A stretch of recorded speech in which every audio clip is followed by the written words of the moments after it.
So God works in miraculous ways and he works in ordinary ways. And I just want to take a few minutes with all of you.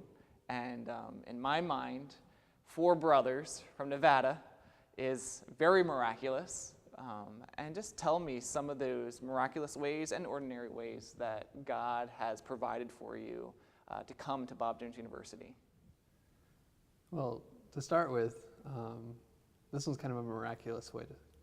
I came in January 2010, and on my way to school, I was in a truck wreck with a friend of mine. We were coming together, and I came out of it with just a couple scars, just real small.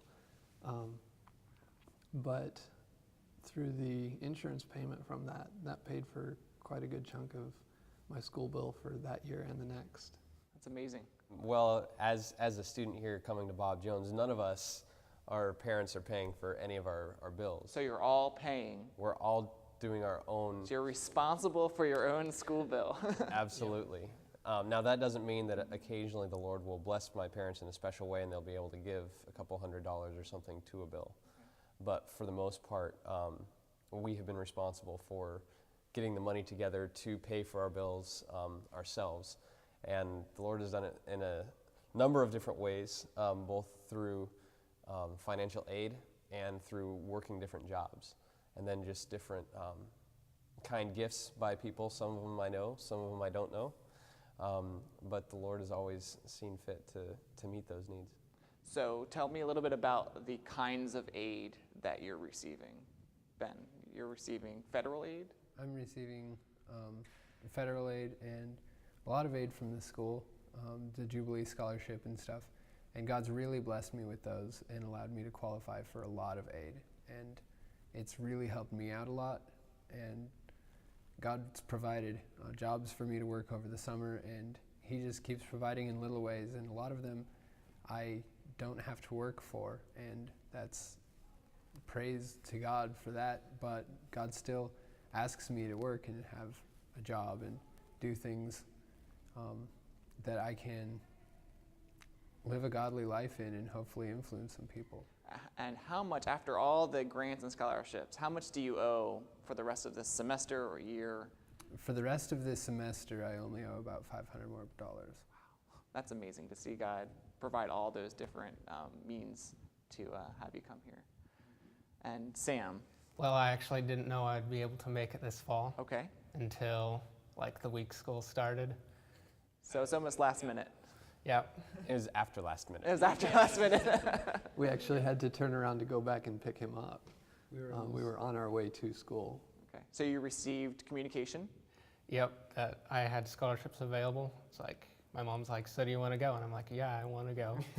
So between the financial aid I received and what I had gotten from working, I am able to be here. So you worked over the summer? Yes. Okay. Now, some of you are able to work during the school year. Who's that? That'd be me. Okay. I work in the for the IT department in the computer science labs. About how many hours a week are you working? I'm currently scheduled about 15 hours a week. I'm working at a bank here in town, and currently I'm working 30 hours just because I have to pay for a school bill, and I've got a wife, and we've got a little baby on the way, going to be here in April. So Congratulations. Thank you. There's a lot of needs, but the Lord has provided a fantastic job that's meeting those needs. So what advice, as some of you are still beginning in college, freshman, sophomore, and some of you are graduating or soon to be graduating here, what is some financial advice that you would give to a high school junior or a high school senior? Don't neglect the power of a small job. I mean, just working minimum wage, fast food restaurant, grocery store, retail store, anything at all helps to pay for a lot of different things, including school bill. Don't spend your money on all the latest gadget, the newest game. Save it up. Every little bit counts. It was a tough decision what college I was going to go to. I was between Bob Jones and one other Christian university that didn't cost quite as much. And I was just praying. And but he impressed on me that Bob Jones was where he wanted me. And I just told the Lord, I said, okay, Lord, if you want me to go to Bob Jones, you're going to have to pay for it. Because I didn't have the money. My parents didn't have the money. And so I just started praying. And before I even came here, I started as one of my regular prayer requests, and I just go to the Lord, and I've got good biblical reasons for it, but I just asked him that he would provide for me so that I wouldn't be in debt when I graduated from school. And every single year, the Lord has worked it out.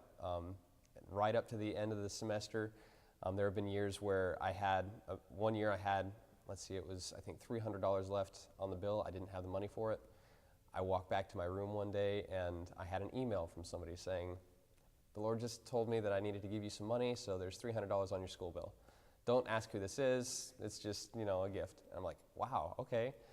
Another year, it was just down to the penny. I was praying about it, and the Lord provided a chunk here and a chunk there and another piece here. And then the very last penny I actually found while I was walking into a friend of mine's room, and there were 2 pennies on the floor, and that was exactly the amount that I needed for the Lord to provide that school bill. And so between those, just praying and talking to the Lord, and if he wants you to be here, he'll provide for it, because he owns the cattle on 1,000 hills, and if he wants you to do something, he can provide for it. And obviously, he works differently for different people. I have some great godly friends here who have had to get loans, who have had to go into debt to be here. And I'm not saying that that's not God's will for them. Some people it is. But the way that the Lord has worked for me, he's been able to provide everything that I needed. I'm now living on my own with a wife, and we're not in debt. And we're just so thankful to the Lord for how he's provided for us. And he's provided through financial aid. He's provided through those gifts, those anonymous gifts, and through ordinary means like working, which we talked about. And it's just amazing to see how God's provision is in many different ways. And it's great to see that. Anybody else have any comments about financial aid or anything in general? Well, some advice that I'd give would be to go ahead and plan your ways, plan out what you're planning on doing, and then let God direct the steps that you actually take. Because a lot of times we start neglecting to look ahead. I mean, thankfully God's kept me from doing that, and I've been able to work over Christmas break last semester working on production for the music for Narnia on campus here, and that actually got me a little bit of money.